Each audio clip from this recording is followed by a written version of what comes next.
Radhe Radhe. Welcome back to my channel. कैसे हैं आप लोग? होप करती हैं सब अच्छे होंगे। आइए जानते हैं आज हम बैसाख माह के बारे में, जो कि बहुत बहुत पुण्यमय महीना है।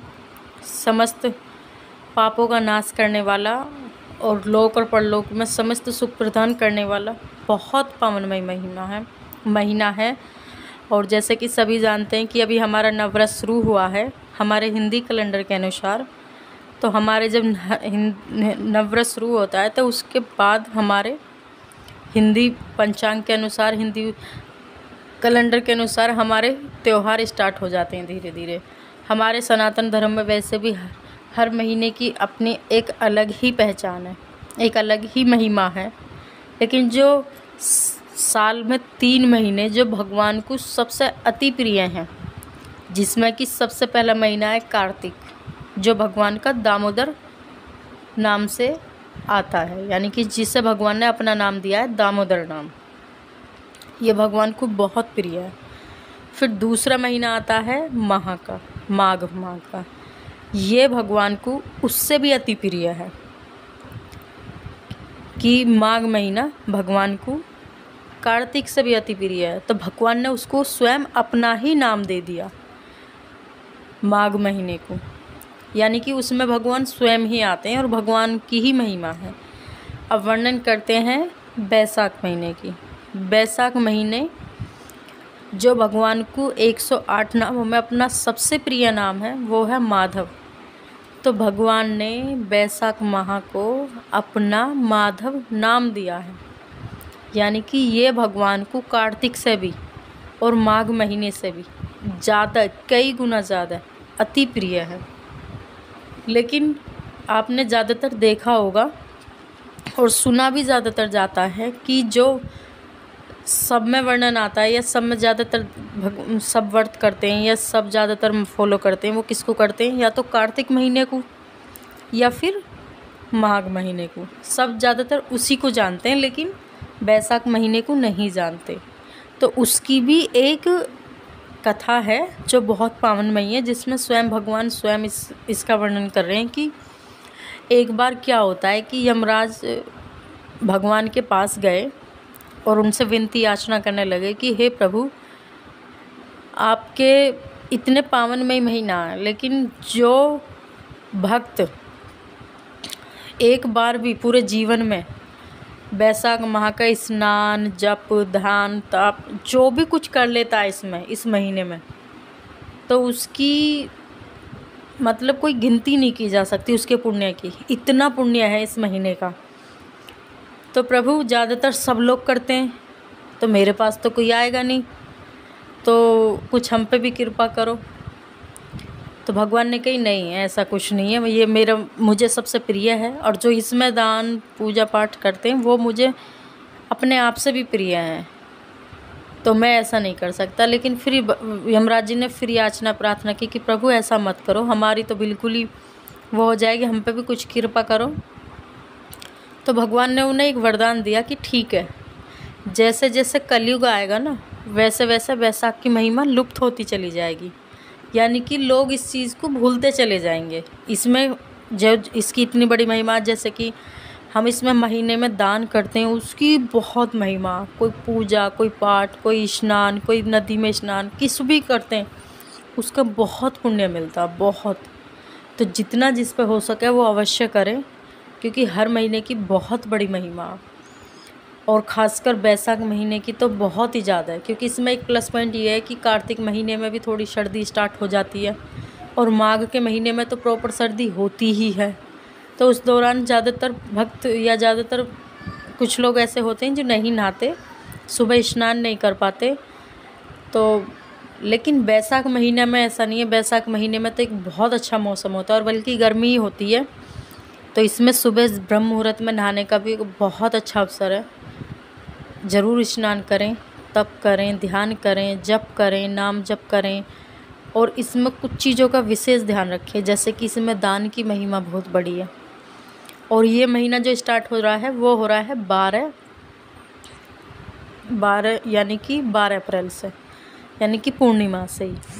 अगर पूर्णिमा से भी ना हो सके तो एक दिन बाद में शुरू कर दो, ऐसा कुछ नहीं है। लेकिन यही 2 दिन है जो हम संकल्प लेते हैं, वो हम लेते हैं पूर्णिमा के दिन कि हमें क्या क्या करना है।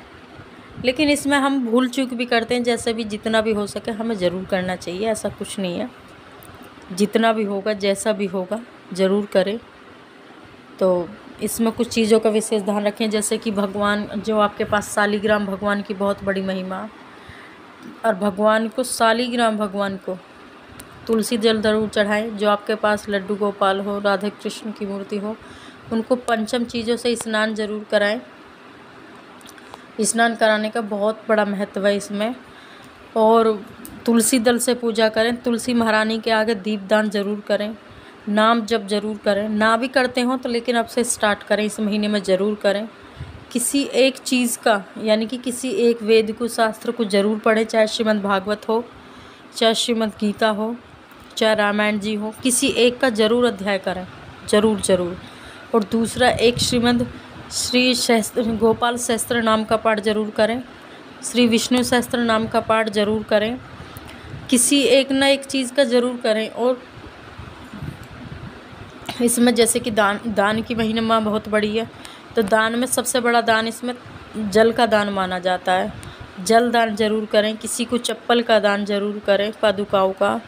मतलब इसमें हर चीज़ का बहुत बड़ा दान है, यानी कि आप कुछ भी दान करते हो वो अक्षय होता है, उसका वो कभी क्षय नहीं होता, उसका कभी ख़त्म नहीं हो सकता। तो इसलिए ज़्यादा से ज़्यादा अच्छे कर्म करें, सनातन धर्म करें, पुण्य करें, सत्कर्म करें और पापों से बचें। जैसे पुण्य का महत्व है कि पुण्य करते हैं तो उसका कई गुना फल मिलता है, तो ऐसे ही पाप का है कि अगर हम कोई पाप भी करते हैं तो उसका भी कई गुना फल हमें मिलता है। तो इसलिए हम पापों से बचें। कोई गलती से अपराध हो जाए तो बात अलग है, लेकिन जानबूझ के किसी से कोई ऐसा ना करें।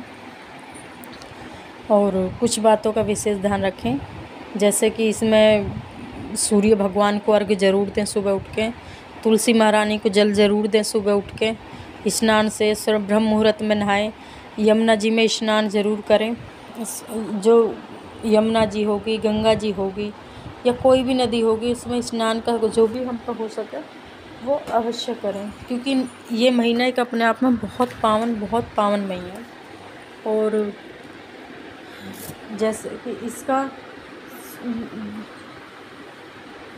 कुछ शास्त्रों में भी इसकी वैशाख महीने की बहुत वर्णन आया, जैसे कि स्कंद पुराण हो गया, ब्रह्मा पुराण हो गया और पद्म पुराण हो गया।